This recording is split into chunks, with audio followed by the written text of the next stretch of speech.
Good morning from St. Petersburg, Russia.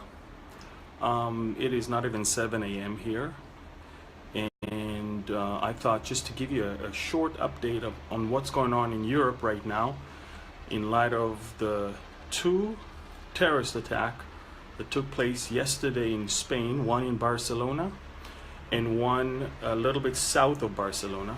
The big one, where 13 people got killed and more than 100 people got wounded, is still something that is not over yet, because the person who drove that white van is still on the loose, and the Spanish police is looking after him, a Moroccan descent person affiliated to ISIS. This is a well-planned, not a lone wolf. I mean, this whole baloney thing of lone wolf there's no such thing. It was a planned attack. ISIS already took responsibility. In fact, the more ISIS is losing ground in the Middle East, the more they want to show their strength in Europe. In Europe, it's very easy. It's very, very easy because it's so easy security-wise. Nobody's paying attention. It's infiltrated by so many ISIS operatives over the last 3-4 years, and they assist silently to those who are about to do those things. Now, apart from the attack in Barcelona, south of that, there's another town where 4 armed terrorists not only rammed into people and wounded 7, but they were completely dressed up with explosive belts. The Spanish police reacted fast and very decisively, and killed all 4 of them. Again, one more ISIS attack on a European city within less than 12 hours after the attack in Barcelona. This is something that is a point of concern to the Europeans, because literally every 7 days there's a terror plot, either thwarted or actually happening here on the European continent, and that exposes how vulnerable Europe had become ever since this wave of immigrants, Muslim immigrants, came to that place. Now, just so you understand, I know that the lighting isn't that great, but we'll have to live with that one. This is exactly the type of atmosphere that the Europeans are going to be fed up with when they will eventually have to choose for someone who will lead them into peace and safety and security, not only them but the rest of the world. And so what we're looking at right now is how, on one hand, ISIS is trying to show and prove their relevance to the Muslim world, because they're losing ground. They're losing ground in Syria, they're losing ground in Iraq. And on the other hand, this is also one more thing that causes the Europeans to completely be turned off by all of that. And just as the French so easily voted for someone they don't really know in order just to bring about an end to the tension and some sort of stability to Europe, at least to France, this is just a forerunner of what Europe eventually will have to choose and vote for in order to put an end to the all-European problem. On the other front line, we're speaking about 2 things that happened over the last 72 hours between Iran and Turkey, and Iran and Syria. Well, first of all, we have detected the presence of an Iranian missile factory built in Syria right now.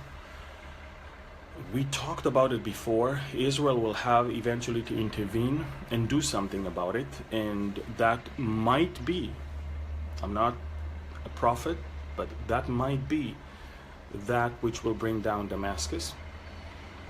And the other thing is, for the first time in 30 years, the Iranian chief of staff, the chief of the armed forces of Iran, is in an official visit in Turkey. Turkey just purchased from Russia the S-400 air defense system. Turkey is now strengthening its ties with Iran, and make no mistakes, they're not great lovers. They don't like each other, but the common interest for the Turks is, of course, to block the expansion of the Kurds, and for the Iranians is to continue the spread of the Shia, and Syria is the best playground for all of those things.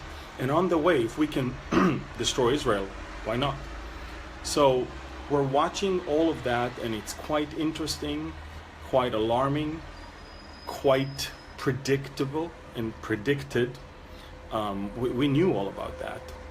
The growing relations between Russia, who is now preferred by the Turks because Donald Trump is, for the Turks, he's collaborating with the Kurds, and so he's not on their side. So, ladies and gentlemen, Ezekiel 38 is really happening before our very eyes. Europe is really getting ready to somehow try to put an end to all that chaos that is going on. And by the way, it's not going to be the end. I predict that there will be way more. As ISIS loses more and more ground, they will come to Europe. It's the easiest place, and they will try to perform more and more terror attacks. So, in the meantime, we see an unbelievable rift that is growing bigger and bigger in the United States of America. I think obviously that the media is making it bigger than it is, but the media has a lot of influence. And so when the media makes the small thing looking big, eventually the small thing is becoming big. And the hatred, the violence, it's almost becoming out of control. And we're watching a very sad chapter in America's history right now, which will affect, I believe, America's future. I'm working right now on 2 messages for my upcoming conference in Minnesota. One is, where is America in Bible prophecy? And we're going to talk about where America was, is, and will be when it comes to what God is, was, and will be doing with Israel, because that's what it's all about when it comes to Bible prophecy. And I'm working on another message about Europe and how it is getting closer and closer to voting, choosing, crowning, and electing a European leader to lead them out of the chaos that they're in right now into safety, security, stability. At least that's what they think. I also want to tell you that check on our website, because I'm going to be in Canada. We're going to have a prophecy conference at the very end of October, and there's more to come. On our website you can see many more things. So thank you very much, and good morning Russia, good morning St. Petersburg. It seems to me like they're building a lot of facilities for some sort of the Olympics or, I don't know, sport events. Behind me it's a huge tower that they're building, and next to it a huge stadium. I don't know if you can see it, but it's right over there behind me. And first time for me in Russia. I'm very excited. We're getting off the ship in just about a couple hours. Thank you, and God bless you.